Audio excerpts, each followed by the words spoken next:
Welcome to my channel BK success point में आपका स्वागत करता हूं। 12th फिजिक्स हम पढ़ रहे हैं। जो दोनों आप लोग इंग्लिश बोलेंगे तो इंग्लिश का प्रयोग साथ ही साथ हिंदी में भी आप लोग को समझाऊंगा। और ये CBSE और CGBSE दोनों प्रकार के सिलेबस से मैच होते हैं। ठीक है, तो आज का हमारा टॉपिक होता है रैखिक आवर्धन। इसी को बोलते हैं लीनियर मैग्निफिकेशन। अब लीनियर मैग्निफिकेशन क्या है, तो यहाँ पर हम देख लिए हैं, यहाँ लिखे हैं। तो मैग्निफिकेशन किसी भी वस्तु की प्रतिबिंब की लंबाई और वस्तु की लंबाई के अनुपात को रैखिक आवर्धन कहते हैं। देखिए यहाँ पर परिभाषा लिख दिया मैं, सूत्र के रूप में लिखा हूँ। रैखिक आवर्धन बराबर प्रतिबिंब की लंबाई बटे वस्तु की लंबाई, या रैखिक आवर्धन को स्मॉल m से डिनोट करते हैं। तो m = h, I मतलब इमेज और h मतलब लंबाई, या L भी लिख सकते हैं, मैंने h लिख दिया। ठीक है, अब उसके वस्तु की लंबाई, वस्तु मतलब ऑब्जेक्ट, तो HO, इसी को सिंबल के रूप में लिखें तो -V/U।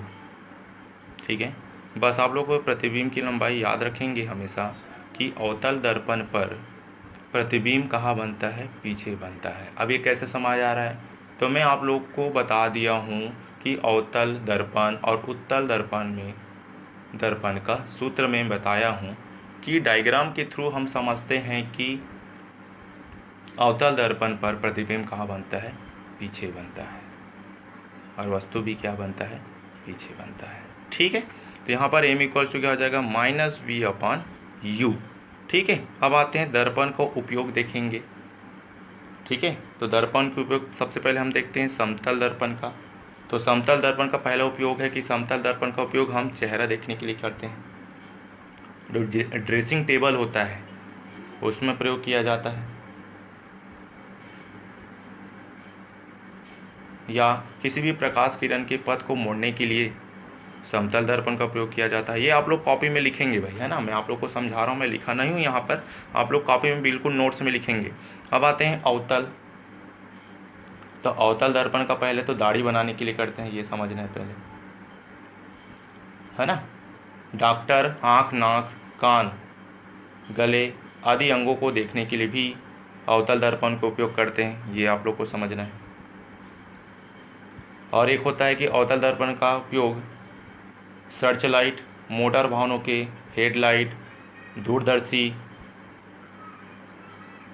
सोलर कुकर आदि में परावर्तक के रूप में करते हैं। ठीक है, अब आते हैं उत्तल दर्पण का उपयोग। ठीक है, तो सड़क पर जो खंभे लगे होते हैं, ठीक है, तो सड़क में आप लोग जानते हैं, सड़क में खंभे लगे हैं, उसमें लाइट लगा रहता है। तो उसमें जो परावर्तक के रूप में उपयोग किया जाता है, या जो कांच लगा रहता है ना। लाइट मान लो कोई देखें, हम लोग सड़कों पर लाइट लगा रहता है, लाइट अंदर रहता है, कांच बाहर रहता है, मतलब एक डिब्बे के अंदर बंद रहता है।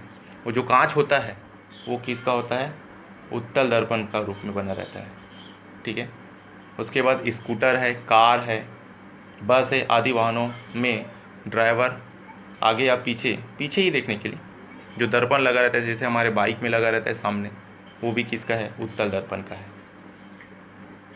ठीक है, चलिए यहाँ पर एक नोट लिख दिया हूँ मैं कि प्रतिबिंबों की अगर आप लोग को संख्या निकालना है, एक नंबर पूछ सकते हैं कि प्रतिबिंबों की संख्या n = 360 अंश बटे थीटा -1। अब थीटा की वैल्यू अवतल के लिए पूछा है कि उत्तल के लिए पूछा है, ये देखना पड़ेगा।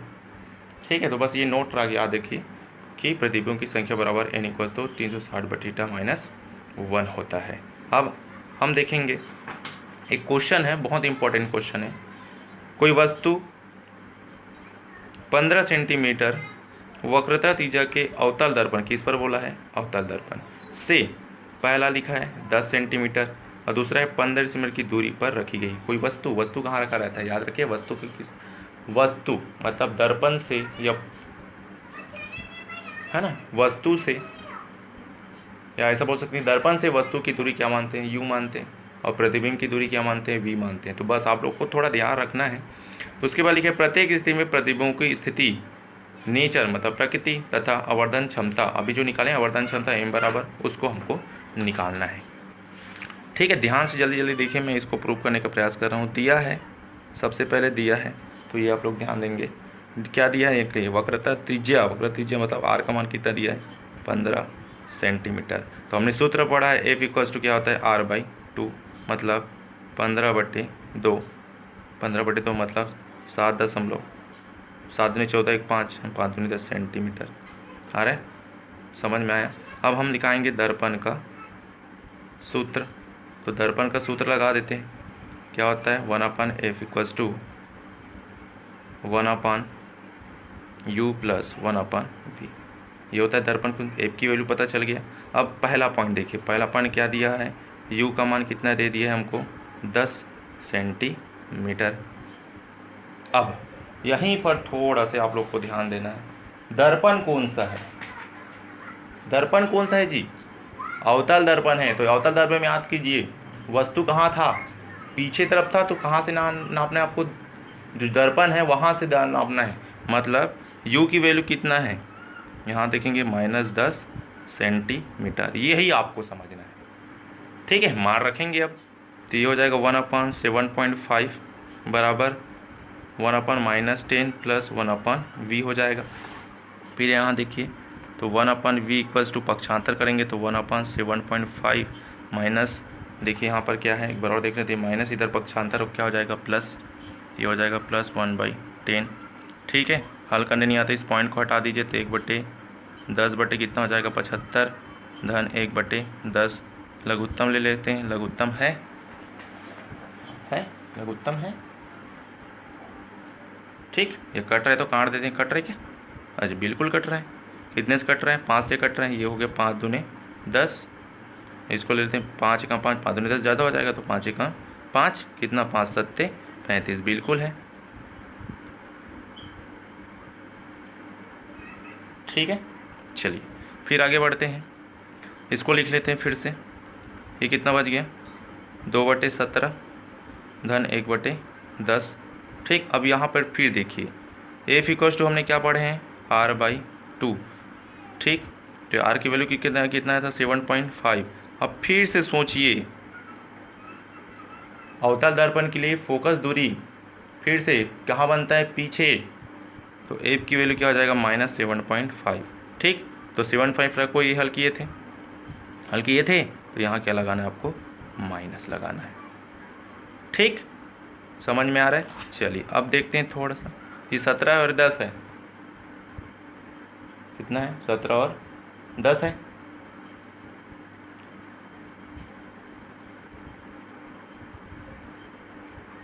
ठीक है, चलिए यहाँ पर 17 और कितना है, 10 है ना। बिल्कुल, हमको क्या निकालना है, इसकी वैल्यू निकालना है। हल करते हैं, तो सबसे पहले देखिए कितना हो जाएगा, लघुत्तम 170, ये हो जाएगा -10 दूने 20 प्लस 17 हो जाएगा, दिख रहा है नहीं। फिर आगे बढ़ते हैं, कितना बच गया, -3/170। फिर आगे कट रहा है क्या, देख लेते हैं, 3 एकम 3,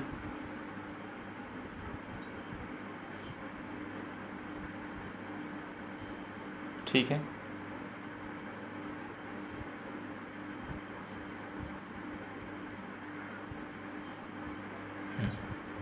ठीक है, कट रहा है, देखते हैं, 3 एकम 3, 3 त्रिक 9, 3 चौक 12, 3 पंचे 15, 3 पंचे 15, 3 पंचे 15, कितना बजा 3, 6 पंचे 30। ठीक, तो कितना है 1/56, और माइनस है बड़े संख्या में, तो कहाँ आ जाएगा माइनस। तो यहाँ पर देखिए v की वैल्यू कितना आ जाएगा, -56 सेंटीमीटर आ गया, यहाँ तक आ गया। अब हमको निकालना है आवर्धन क्षमता निकालना है। ठीक है, तो क्या हो जाता है -v/u, यही होता है नहीं जी। चलिए अब देखिए v की वैल्यू हमने निकाल दिया, तो माइनस पहले से -56 बटे इसकी वैल्यू कितना है -10 है, 10 है नहीं जी, 10 है, बिल्कुल 10 है। देखिए माइनस प्लस माइनस बचेगा तो कितना 56/10 हल कर सकते हैं। कट रहा है तो काटना, नहीं कट रहा है तो कोई दिक्कत नहीं, हल करके देख लेते हैं, हल हो जाएगा तो ठीक है, कटेगा तो नहीं, तो इसको मैं लिख देता हूँ -5.6। मतलब यहाँ पर स्पष्ट हो गया है कि जो प्रतिबिंब या वस्तु से प्रतिबिंब